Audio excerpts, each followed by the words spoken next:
when we were living in New York City or celebrating Diwali. But if you're listening, friends in 3F, if you're out there, happy Diwali. Yay. What is Diwali? I've never celebrated it before. It's a celebration of lights. That's all I got. Okay. That's all right. I got. Our celebration of lights is like a month from now. So. But it's Hindu. Mm-hmm.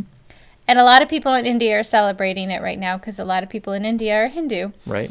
And my friend who's Turkish is Hindu, and they're celebrating with their daughter. That's nice. Hey, everybody. We're just about to set up. We're just about to go. We just got to make sure that we're live.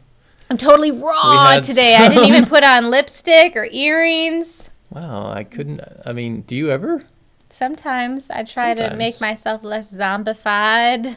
Okay, looks like we're. But there are 4 people watching. YouTube. Oh, that's I did not share. I should share. Oh, that's a good idea. I should share too. And you out there, you should share too. What we're sharing. What's happening? What is going on? What's that? Well, I mean, we're going to talk about that in a second. So while we usually do this in advance, we're starting this about 10 minutes after when we usually, there's this whole thing we do beforehand where we're sharing and recording and all kinds of stuff. So I'm just going to throw that out there. Are you ready, Z? No. Look at that. She's writing a post, ladies and gentlemen. Yes, I'm trying to. That's very nice because the algorithm knows if you just share something versus if you actually write something and you share it, maybe there's a difference in like how much traffic, right? Like how far that'll go. Let me just put this right there. There. The microphone is nestled all snug in its nest I or just something. Wrote it and I couldn't hit the button. Right post. There we go. Z writes a long I'm post. sorry. The post button wasn't. Hold on. So a little bit about us before we begin. So we're going to talk about some stuff. Trigger warning out there today. We're going to be talking about some really heavy stuff that affects all of us, none of which has happened in our personal lives, but is affecting us because when something big goes down in any one of your friends in your friend circle, it affects so many people. Are you ready? I am. Wait, we're going to do our countdown. Here we go. You ready? Yeah. Okay, 3, 2, 1. Oh. How's it going? Can we do that again? Yes. I like to be like on it. Okay. Let me try. You got this? You need to come backwards from 100 first. I'm good. All right. I'm good. Count the alphabet backwards, starting with the letter P. No. Book 'em, officer. No, all right. You ready? Yes. 3, 2, 1. Yay. Good that job. was better. All right, ladies and gentlemen, we are the Puppet Parent Podcast. That's right. I'm Chad. I'm Z. We're parents. We have a podcast and we're puppeteers. And we're married. It's true. Yeah. That too. I was just thinking, I was like, you can't just assume that people are married just because they're parents. I mean, anybody could be a... I just watched an interview with Goldie Hawn and Kurt Russell, and they've been together for 40 years and not married. And they have kids? They are a blended family. It was on CBS Sunday Morning, which Blended. I've never gotten to watch, except that I'm living with my in-laws for the last 6+ months, and I get to watch it every Sunday. So when you're a blended family, does that mean you take the ingredients of old families and put them into a blender and kind of I wouldn't say it like that, no, because then that implies like a blade and like chopping people up, and that's not what it is. It's more like mixing new memories with old ingredients. Yes, it's more like incorporated family. Like family incorporated, right? But people like to use the term blended. So blended sounds a little bit like mixed, and that's much different. Listen, while we have like 9 people watching, which is like a record for us, I wanna do like an important announcement. Okay. And that important announcement is that a very close friend of mine, her husband. Killed himself. He took his life. And that just happened on Friday. And I am very sad about it. I know that we're laughing and everything here. You gotta laugh. You have to. But serious moment is I've been having a really hard time today because I talked to my friend earlier and and I love her like she's my sister in a sense, and we talk to each other. I don't ever get to see her because she lives far away, but we talk to each other, and I'm just so sad. I'm so sad, and they have kids, and I'm so sad. And I just want to say that if anybody is having a hard time right now, that you need to talk to somebody. And I know that we've done this PSA in these podcasts before, and maybe we've skipped a couple weeks, and we're going to go back to doing it every single podcast because it's important. Because maybe you don't realize that you don't know that things are getting really tough in your brain. But I'm going to tell you that if you're suddenly thinking, I don't care about seeing the sunrise tomorrow, that is the point where you need to start talking to somebody. Okay, somebody who can help you to want to see the sunrise tomorrow, because it's not worth it. And I'm so sad. I'm just really sad right now for my friend and for just the situation. And if it wasn't this situation, I would be on a plane right now going to her and spending a week with her just to help. I don't know what I would be doing. Cleaning her bathroom. I don't know. But I would be helping. So instead today, what did I do? I cleaned your your mother's bathroom. Like I'm a helper, and I can't help right now except like be there for her on the phone. And it just sucks. It's just really hard. And it's hard when people you love are not well. So we need to be taking care of ourselves, both physically, but then this is as important as this. And I don't know what the barrier is for some people to not realize that this is just as important, your brain and your mental health and your mental hygiene. But if you are starting to feel like you cannot see what life is going to be like a week from now, 2 weeks from now, a month from now, then that's a problem. And you need to find help. You need to dig deep and say, you know what, I need to talk to somebody and find who that person is. And I'm just so sad. Yeah. And if you, so maybe that's not you, right? Maybe you got stuff to look forward to. You know, I'm looking forward to traveling. Mm-hmm. I'm looking forward to the next big video game. You know, I got stuff. I'm looking forward to seeing my friends. You know, I'm going to go on a whirlwind tour, like everybody else, when this is all over, when the quarantine's done, and see all my friends. And I can't wait for that. So maybe that's not. Maybe you're not having those kind of thoughts, or maybe you're not in pain all the time. You know, maybe you're not feeling like ending your pain is a good idea. Maybe you need to think about your friends, like how they're doing. Reach out to people you haven't heard from in a while, or check in on them if somebody's social media feed looks kind of dark, you know, and you haven't talked to this person in a while, you know. Or they used to post all the time and they're not posting at all anymore. Check in, just give them a little poke, because having somebody come into your life, even for just a moment, that somebody remembered you, you know, and they liked you enough to be like, hey, how's it going?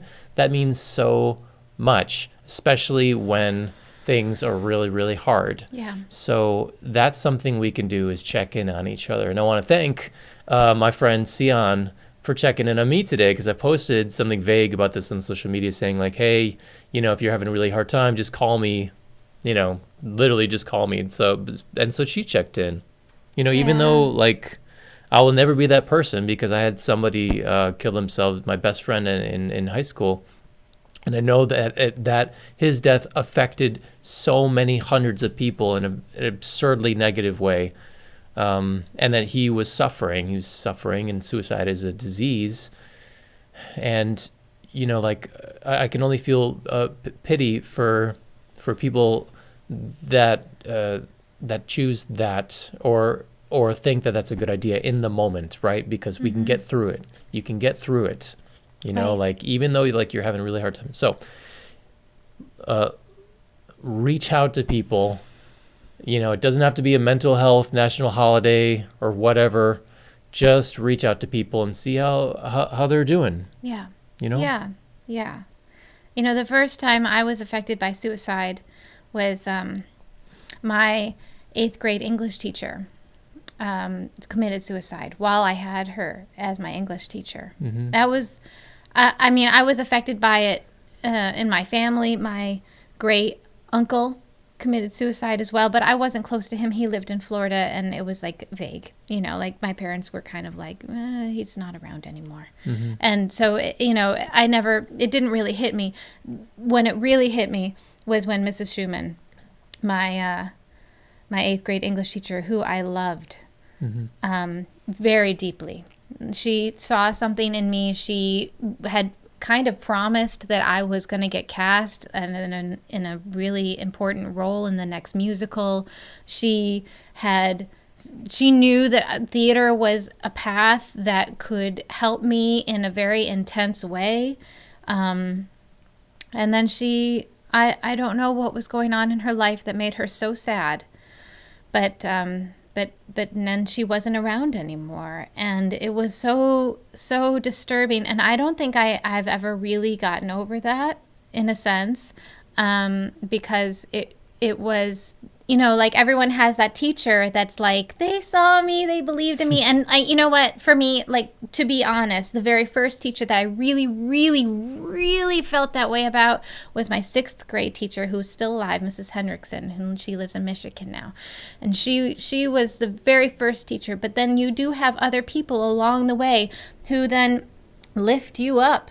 And Mrs. Schumann was one of those people for me. And then, you know, my friend Sarah and I don't know, Sarah, if you're going to ever watch this, but Sarah Campbell, who went to school with me during that time, we've talked about what a difficult time period that was. And it was really hard. We had a 7th grade home ec teacher who was killed in a car accident, and then an 8th grade teacher who died from suicide. And it was just a lot of death in our middle school years. And then to know that in the midst of everything that's happening, and in the midst of all these families trying to just hold on and like come together and like just get through this, especially with, you know, the announcement of a possible vaccine, like there's possibly light at the end of the tunnel. We just have to, you know, keep being safe. And even in the midst of like all these numbers rising, and then to know that my friend is just going to have to, like, she has 2 young kids the same age as my kids, and she's going to have a really tough life, and it just sucks, man. It just sucks. So, you know, I'm sorry to be such a downer this week, but like this podcast for us is real. This is real life. This is what is happening. And so I am just really, I'm grieving. I'm grieving for my friend, and I'm grieving for the future, and I'm grieving for him, and for all of the things that he couldn't handle, that then became too much, that he couldn't see another day. And I don't want that to happen to anyone else. So if you're listening to this, please, please, please take that moment and get the help that you need if you need it. And so sometimes that's just text a friend, text somebody. Texting is super easy. You know, just reach out to one person, or just, you know, write yourself an email, like write your thoughts out, you know, like see where you're at. Sometimes we don't take enough time to really think about what's going on inside our brains, or why, you know, or question it, right? So, yeah. Yeah. So yeah, we're all kind of reeling from that today, because it's like it didn't have to be a death in the family for it to hurt, and for it to, you know, darken everyone's horizon, you know. So I mean, it was already starting to be a harder couple of days, and I don't know what that's about. I think I have concerns about the transfer of power from the election. I think I'm taking in too much news. Yes. Overall. Yes. But that's just a symptom of living in your parents' house. I know, and the news is on all the time, and there's nothing we can do about it. I mean, and once it's on, I just feel like, well, I should know what's going on, even though I've already taken in my news for the day, right? Like I read the New York Times in the morning, and then I listen to NPR at certain points throughout the day, and I feel like that is how I like to take in my news. I never used to watch the news, never. Yeah. And then since living here, I watch the news, and I will tell you that it is a visceral experience watching the news in a way that listening to the news, reading the news is not. And it affects me, and I know that, but then I cannot keep myself from watching it. And I don't know what that's about. It's like a train wreck. I mean, every bit of news is structured the same way. And I took mass media courses in college, and it's fascinating the effect of video news on the human psyche, right? It's always, if you have like an hour program, right, you get 55 minutes of the things that humans can't stop looking at, which is, like violence, doom and gloom, train wrecks, how everything's going to hell in a handbasket. And then for the last 5 minutes, because they can't just leave you feeling horrible and awful about the world, the last 5 minutes is always an uplifting story. Like, to try and like overcorrect a little bit. And it's always this like, I don't know, like some kid with cancer, a robotics team builds them a wheelchair, or some mom sings and wins in a competition, or something like basket of kittens, or something to make you feel a little bit better. The last one, it was about the ebony mermaids who are swimming, black women swimming. See, racism is over. We got black mermaids now. Black women are swimming. That was sarcastic. Yeah, no, I mean, like, there's so much great things in the world, and there's so many boring things happening right now. The world is so boring and nothing is happening. But if you filter all the boring, nothing is happening stuff out and just focus on the things that look like really fascinating, like all the fires and gun violence that are happening, and you like compact it down to 55 minutes. Not even, it's 30 minutes. 30 minutes. And then hammer that into people's brains every single day, or however often you watch the news. It's going to affect your brain and your mind in a way that is subtle, right? In a way that you don't think about it first, but over time you become more susceptible to suggestion and to believing, like having like a more pessimistic worldview. And I don't wish that on anybody. So if you're somebody that watches the news and you're like, yo, this is how I get my information for the day, you have to think about what you're seeing, and also who it benefits, right? But also that like the world is not like this news. Just because that's happening out there doesn't mean that like 99% of everything happening in the world isn't boring, because it totally is. Yeah, and I mean, all I'm saying is that I'm not used to watching the news, and watching the news is different. It's different, and I'm not used to it, and it's affecting me, I think, in a way that's making me feel even more on edge than I normally did. And then watching all the numbers climb back up. I mean, anybody who is a fellow New York City dweller who are watching these numbers climb back up, let me know if you're re-experiencing any kind of PTSD from that, because he's going to turn off the heat. That's right. That little soundy sound that you heard, that's the heat trying to keep us comfortable. Yeah, but they probably don't hear it, actually. Chad will It's not so loud yet, but turn it off to make sure that we stay chilly. And have a nice podcast. the people don't need to hear the hum of the the heater. people's podcast. Anyway, it's I don't even know what I was talking about. I'm totally derailed by the heat now, the heat situation. The heat is on, ladies and gentlemen. Anyway, it's been a It's tough. gonna be. The numbers. Okay. I've been having a hard. So the reason that I was already having a hard time before the really sad news of my friend's husband ending his life this morning, which is just tragic. It's just tragic. Before that, I was already having a hard time because of the numbers. Because I'm seeing these numbers, and I, in my heart, am reliving so much of what happened to us living in New York City in March, April, and May. And it's hard, man. It is hard seeing it happening, because I'm seeing it too, because I'm watching the news, which I know is like not great for my brain. Seeing it happen in Michigan, seeing it happen in Wisconsin, in Montana, North Dakota, where their hospitals are overrun, and then they have to make choices like who's going to get care, who gets to live and who doesn't. Young people, basically. If you got to, like, doctors during the spring pandemic, doctors were saying, like, all right, if we have to make a choice between an old person and a young person, who do we give more care to? They're gonna give it to young people, because the old people are gonna die anyway. So it's just really tough. And the other hard thing about being out here, just one more Go thing. ahead. I'm sorry Go to ahead. be talking so much. I feel No, like no, I'm no. just taking over here, but I have a lot to say. Yeah.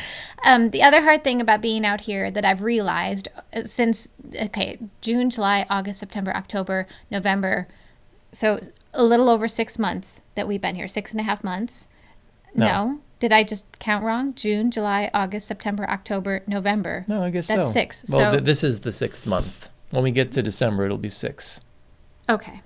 So for the time that we've been out here, one of the things that I have also noticed that I'm starting to feel like about, like heart racing, like not feeling totally calm, is the lack of control that I have about my own environment. It's hard. It is great to be here, and I am so thankful on so many levels, because the kids get to be outside when it's nice out. They get to play. They get to have a little more freedom, more space, just to even goof off. They can jump around. I don't have to say, oh, be careful of the neighbors downstairs into into F or to R or whatever. And that's great. But then that comes also with living in somebody else's house. And somebody else's house means that if they invite other people over to like change the stove to a new stove and they're not wearing a mask, like you need to just kind of like be okay with that, because you know what, it's not your house. And if somebody else decides to come over and you know that they've been in other places, you can't say anything because it's not your house. And I feel like that's hard for me, because in this moment of like not being in control, what do I want the most? Control. I want total, complete, utter control over every single moment of my life, so that we can see ourselves to the other side of this, never get sick, and then be okay. And the variable aspect of not being in complete control makes me a little crazy. Honest, just being honest. No, Like, no, I mean, absolutely. That's truth. Absolutely. It feels like, I mean, the numbers meaning the number of Americans that are dying every single day in this country. We have now surpassed the Vietnam War and the Korean War number of Americans dead combined, which is crazy. And we're going to hit 250,000 very soon. And it feels like, because everyone's going to ignore the mask mandate and the no travel mandate and go see each other's families for Thanksgiving, and lots of you are going to die. And can I just say, can I just say, because there's no national unified message coming from the very, very top, that this, I feel, and this is going to sound like I'm crazy. I You're understand not crazy. that, but he's responsible. it feels like a form of genocide, because who is dying right now? It's poor people and people of color. It's minorities and people who don't have money. Those are the most affected people who are dying, and nobody from the very, very top really cares. And that is a huge issue for me as well, because like if people really, really cared, like, is this Thanksgiving worth it to then not have any more Thanksgivings with those people? Is it? Like, that's the thing that I don't understand. Like, how is it that you can't just sacrifice one holiday, one Thanksgiving, like 1 year of your life, to then have the rest of your life with these people? I just don't understand why so many people are taking that risk. It's like, I just don't get it. Well, that's been the whole score with Americans this whole time. Our fellow countrymen who refuse to give a little so that we can end it. I feel like it's the same kind of idea of Americans who are also like against giving free healthcare to their neighbor, you know, or like opening their hearts and their wallets for somebody. It's this weird hypocrisy living in our country. If you've never been here, where Americans are the most helpful, the most bend over backwards for, you know, helping out a stranger, you know, and so many people donate so much money to good causes to help each other out. But the instant we get to something great, like universal healthcare that has been politicized in some way, it's no way, Jose. Absolutely not. Not in my country. Not. And people's and those same people show up at protests with AK-47s, and you're like, how can you reconcile helping out somebody's like kid with cancer in their GoFundMe, and then like going to a protest to intimidate a bunch of people who are just like exercising their rights as Americans? It's just weird. But none of this should be political. None of it, because it all affects all of us equally. It affects us emotionally and mentally and physically. Like no one is immune from this. And yes, if you have a lot of money and great health insurance, then maybe you get to have better care, and maybe you'll be able to get out of this unscathed. But you know what? Maybe you'll also have a health condition for the rest of your life. Nobody knows. And I don't understand like why it's not more of a thing that like people let's just not get it. Let's just not get it. So well, let's bring it back around, because we have these two major themes in this podcast. And thank you, Melanie. And thank you, Melanie. And we're just going to smash them together, and I'm going to blame the mass media, because for decades we've known the power of, and this is just one thing. I'm just going to go off on a little tangent, and I'm going to say that if you consume the news of mass media, it doesn't matter if you're watching like the awful propaganda of right-wing websites and social media, and let's say like news like the OAN and Fox News, etc., or if you're watching MSNBC, like you are committing yourself to a reality that may or may not be true, and in a lot of cases is not true. I think we talked about this offhand, is like there's two truths, two completely separate realities in our country right now, which is crazy, but it's true. And we didn't get here just overnight. Nobody flipped a switch and suddenly people were brainwashed. People willingly brainwashed themselves over decades of consuming different media with different truths. And it's not illegal in this country to tell a lie on TV. Like other countries have more stringent laws for what you can or cannot get away with on television. And the social media, it's like the Wild West, where during this political season, Twitter and Facebook are finally kind of catching up to those same kind of laws, where they're saying like, well, maybe no death threats anymore in the last couple months, or like maybe we'll tag this as misinformation, which is just like kid gloves. It's just insane. So I would encourage you out there, no matter what you do, no matter like how you consume the news, or whatever information comes into your life, be it through a Facebook feed or Reddit or Instagram or TikTok, or mass media news, doesn't matter. You need to do a quick Google search, go to different reputable websites where people or scientists or reputable journalists are talking about the thing that you just saw. Doesn't matter what it is, okay?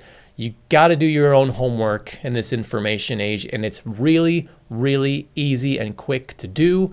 If you're not doing your homework right now, then you're part of the problem. And that doesn't matter if you're a liberal or a conservative, however you want to label yourself, you got to do your homework, and that's more than just going to the same sources every single time. Thank you, rant over. Okay.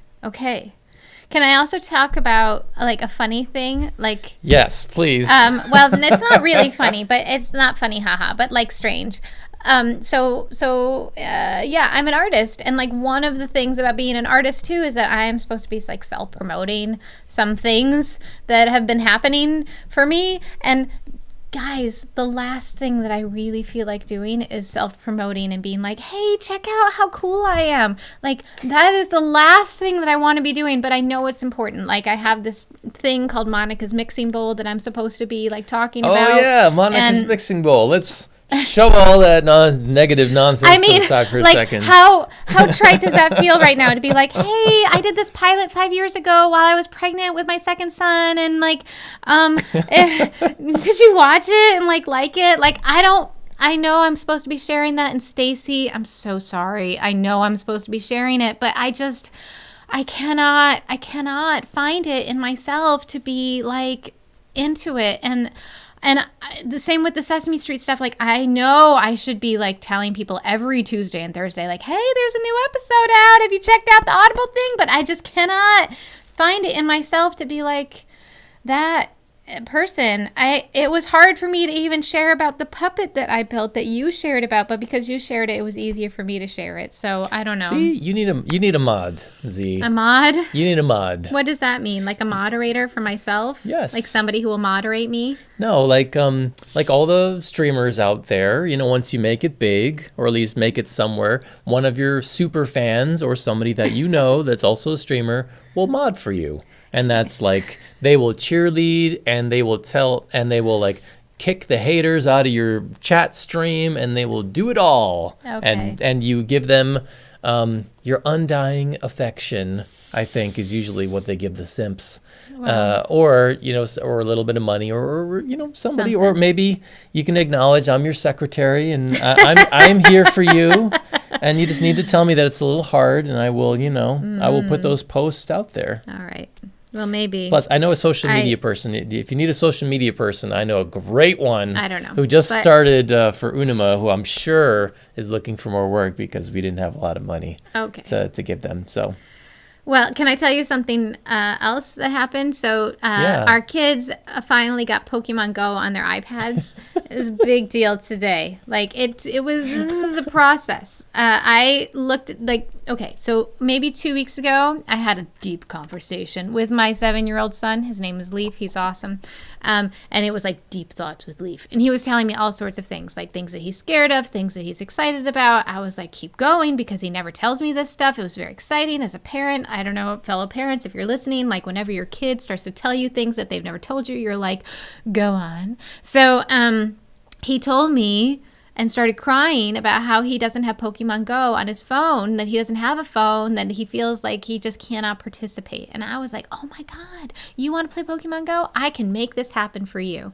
So then I look it up. I find out that there's a Pokemon Go version for kids. And so then I send it to Chad and I say, Chad, can you please try to help make this happen for the boys?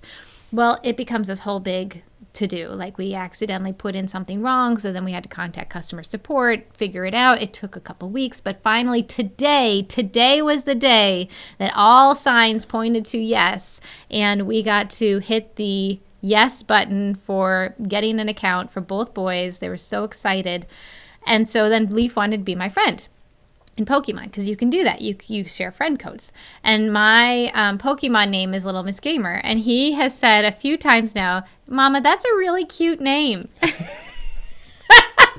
And for those of you who don't know, I used to have this video game review show called Little Miss Gamer, and I just laughed and I said, "Oh, that's sweet." That Someday, you so nice. I don't think they're going to listen to these podcasts because they're long, but someday he might just discover your webisodes back in 2008. We were making those. I know. They were quality. I got to say, they don't look good on YouTube anymore because they were shot in 720p. Yeah. And YouTube changed their codec or whatever they do. So anything that's 720p or earlier looks awful on YouTube currently.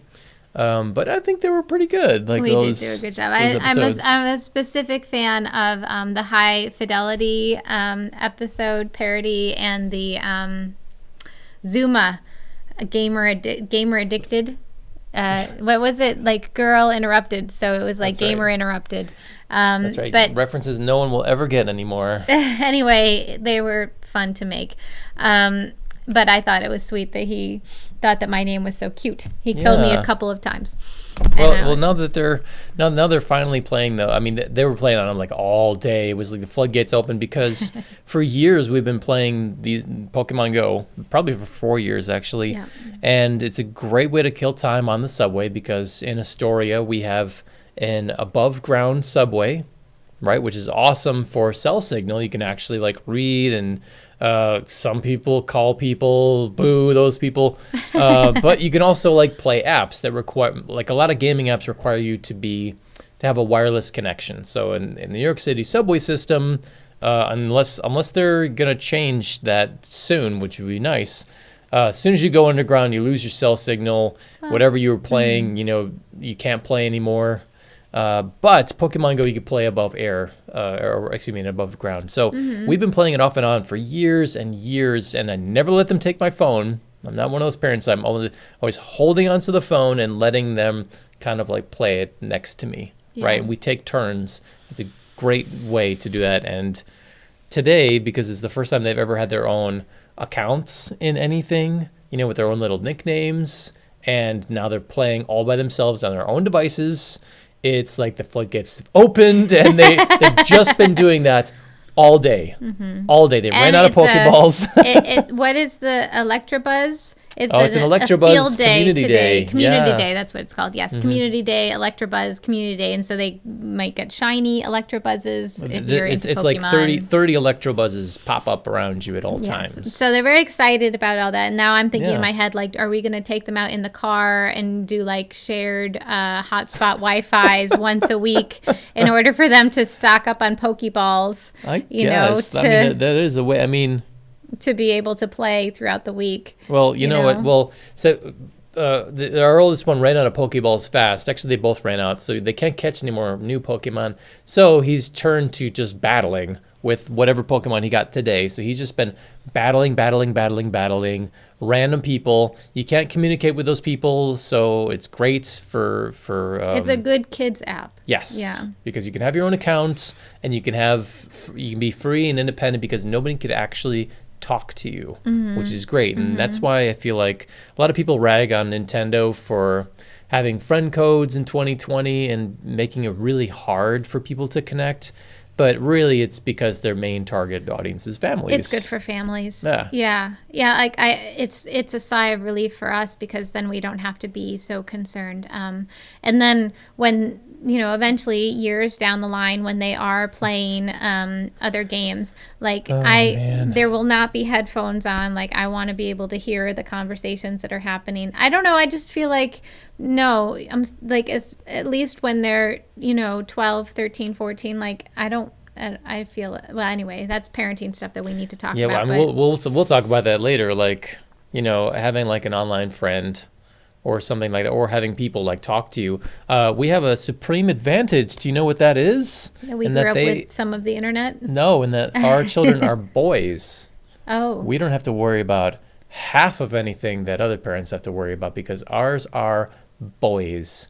And right now, I don't know that I fully agree with that statement. I just want to put that out there. I don't know that I fully agree with that statement. Girls on the internet have a really hard time, especially when playing video games. Like I have a friend who she's a streamer. She's trying to make it happen. Like 99% of all of the streamers out there, she's fighting for people to come to her channel, and people treat her poorly because of her gender.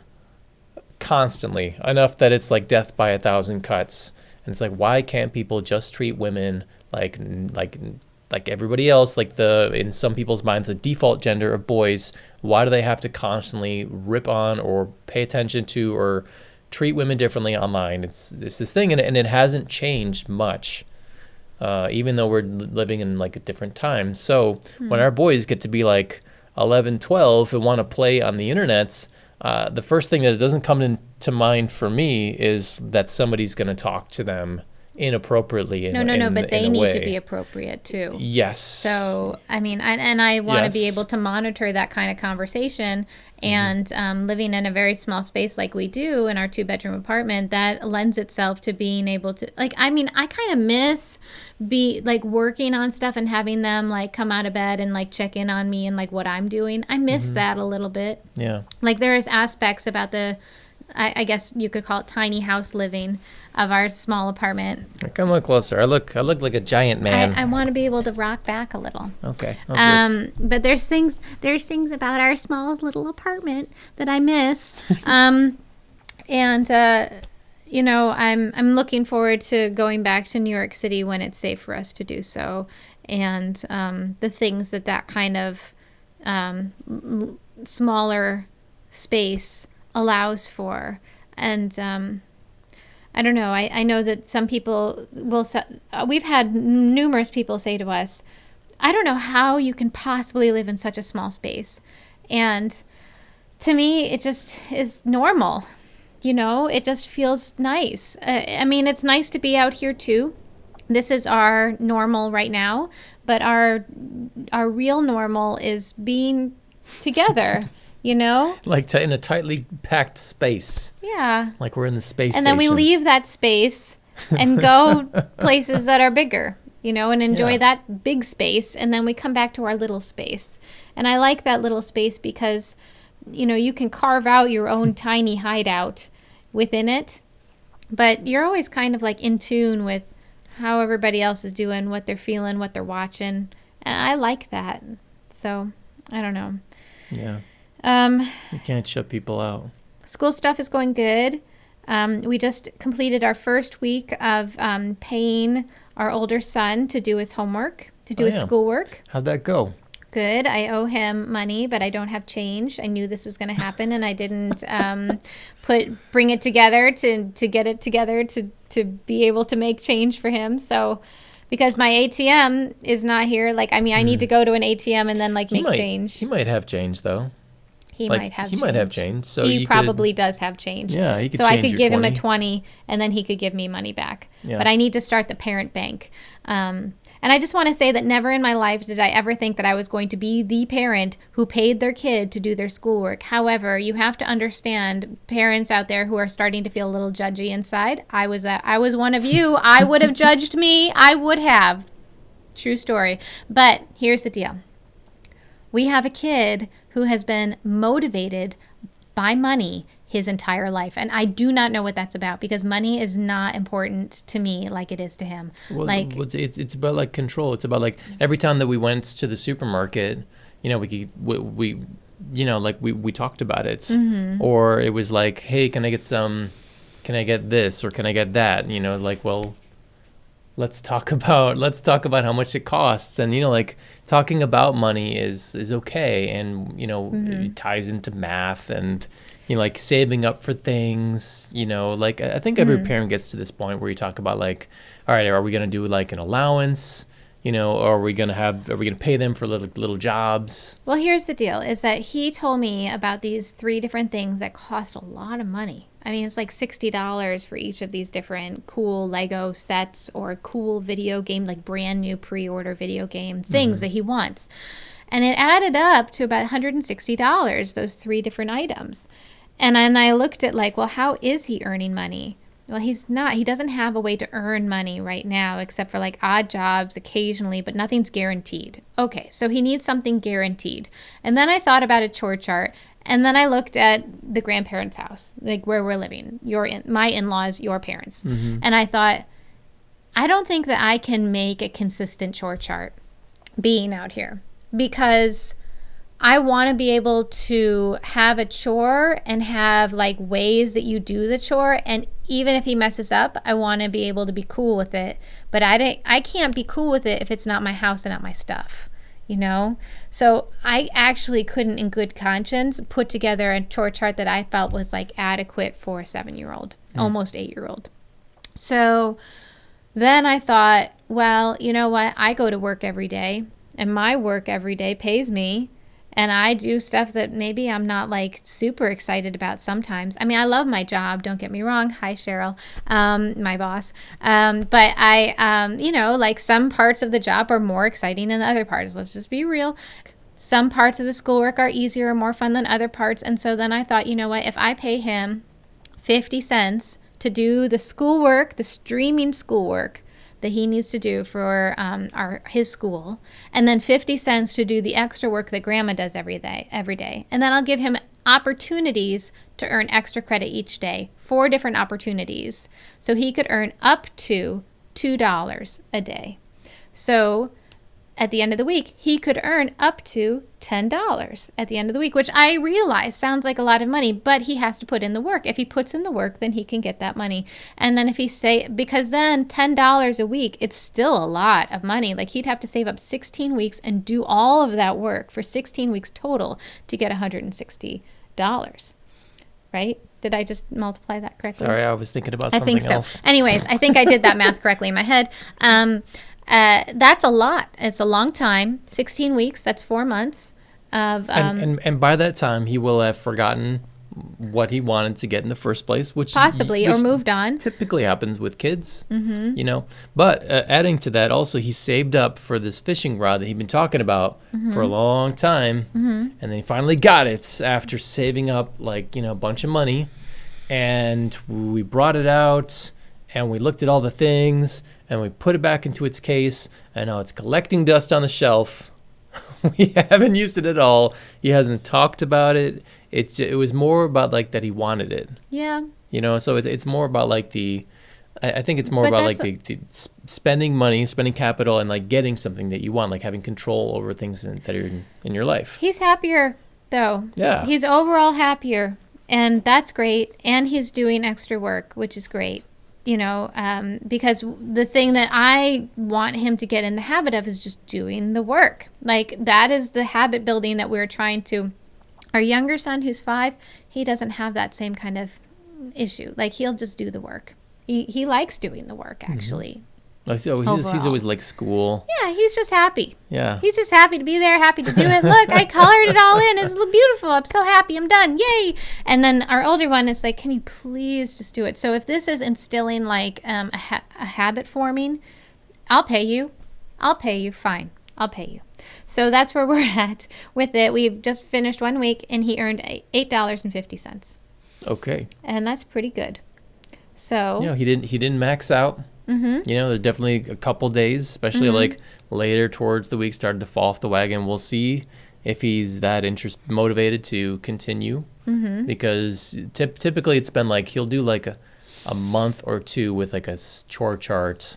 And then by the end of the second month, it's like it's fallen off completely, anything. And nobody cares. Right. It's just like, it's interesting. But this felt more attainable to have it be integrated long term. So we'll see. So tonight I have to pay him and then set up for tomorrow morning, setting up for tomorrow morning. And then I've been also having to find extra credit things for him to do. But that's also been fun for me to do as well. I enjoy that part. So that's where we're at with the schooling stuff. We're registered homeschoolers, so we have to submit our IHIPs this week for the quarterly assessment. But I don't even know that anybody in the homeschool office is even looking at any of that stuff. They're probably just checking a box and saying, like, we got something from this family, because I'm sure they're completely overrun. Right, because so many more people are homeschooling now. Yes, completely overrun, I'm sure. You submitted that, right? You forwarded it on? I will be forwarding it on Monday. You have to print it out? You just email it? Yeah, something. There was a reason why I waited. I don't remember why. I saw it come in. I saw, like, the school filled it out, and then you got it. Yes. So I will be submitting both Leaf and Finn's on Monday. Yeah. Okay. High five. Getting it done. Parenting. That's right, Mama carrying us to the finish line. We scheduled the second part of Leaf's assessment because he's getting evaluated for who knows what he, like, but we're getting an evaluation. So that means they're going to take pictures of his brain. He's going to get an MRI and an EEG as part of the evaluation. That's super cool. It is cool, and I want to build it up like that. So if any of you have ever done this kind of like intensive evaluation of any of your kids, and you want to be in touch with me and tell me like things I could do to make it more fun, because he's going to have an in-person evaluation. We're going to have a quick lunch, and then he's going to do an MRI. Then we get to go home. Then the next day, he's going to have an in-person evaluation, quick lunch, then an EEG. And so it's going to be a lot in a couple of days. But it's because I only want to drive into New York City for like 2 nights and then come back here. So if anybody has any tips of ways to make it more fun, let me know. You can hear that siren. Whoop, whoop. That's right. Because we're in a village that has a siren.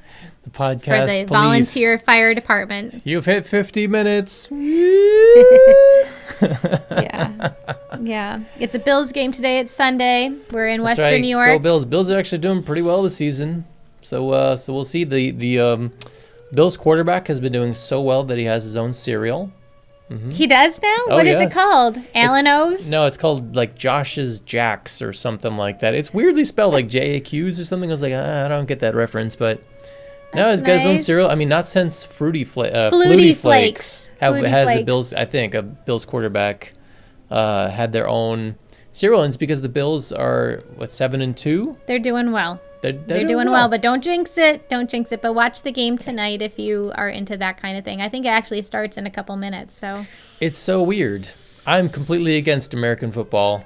I think it's awful. It's a brutal sport. Chad, you are in the wrong place right now. Everybody out here is like waving their Bills flag loud and proud. Trust me, I was the soccer kid at a football high school, okay?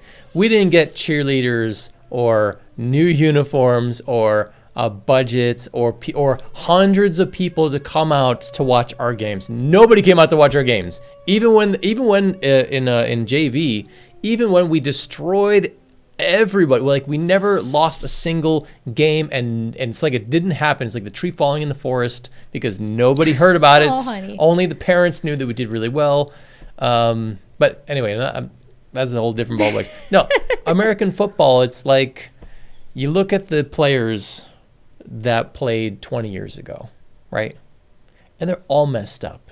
Their brains are messed up. Yeah, we all know their that. bodies are messed up. I can't, in good conscience, watch this game knowing the long-term consequences. Mm-hmm.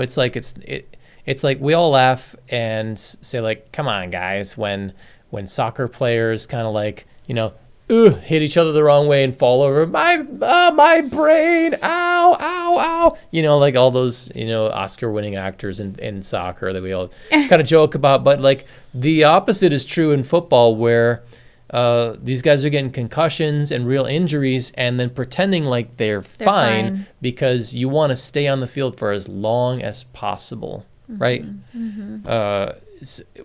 Everything about it is crazy.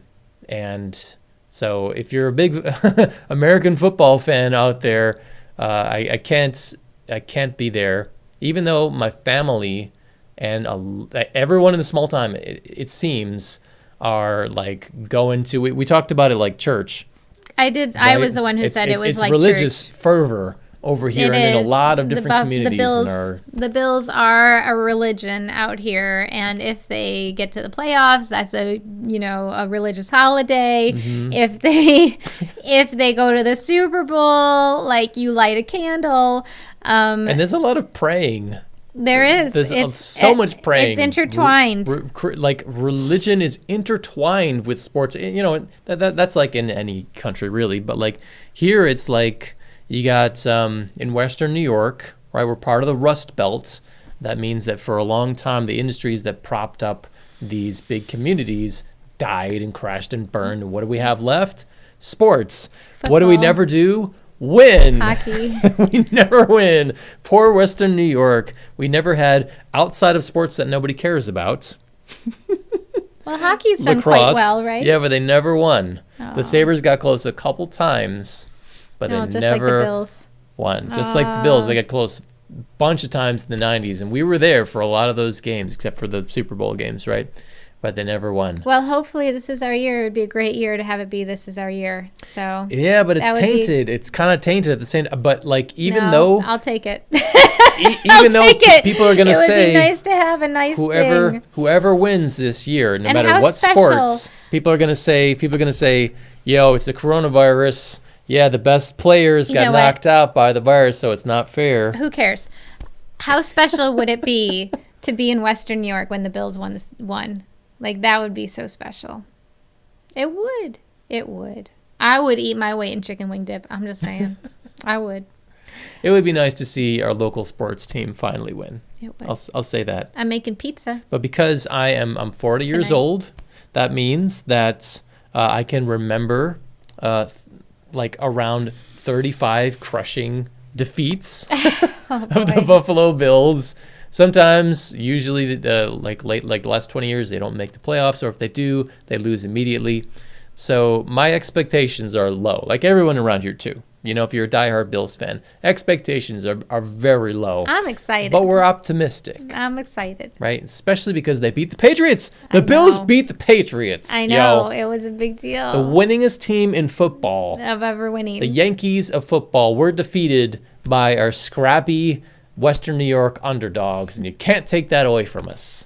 That was exciting. That was Right. an exciting time. You got to hold on to the small victories because you're never going to get the big ones, is what I think life is telling us. So when we end this podcast, that's what we're going back to: a house full of people watching the Bills games That's and right. Eating And- party food, and then I'm making pizzas because I said I would. Yeah, and our kids watching football too. That's okay.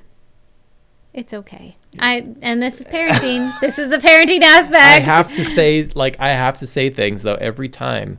Every time I have to say something, I feel compelled to say something because I'm a parent in a situation, and we haven't told our kids yet. But kids, if you're listening, right, if you're out there, you're not allowed to play football because They've never I asked don't want to. your brains mushed into where you can't take care of yourself, which is like what has happened to some of, like, I have trading cards for people who have to wear adult diapers now because their brains were turned to mush in the 90s.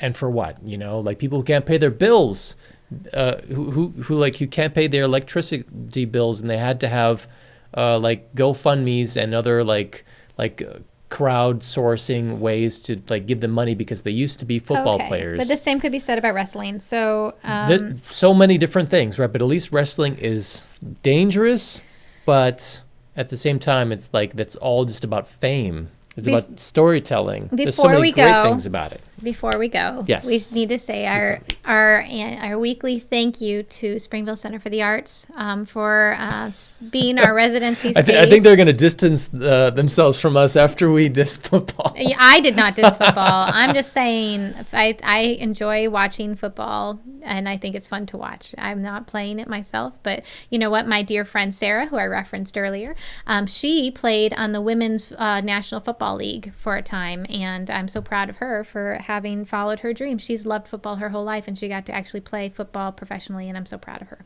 So that's great. It is great, right? Awesome. Go, Sarah. I'm so glad that you guys tuned in and listened this week. And I want to, of course, say a big shout out to Springville Center for the Arts for this residency space.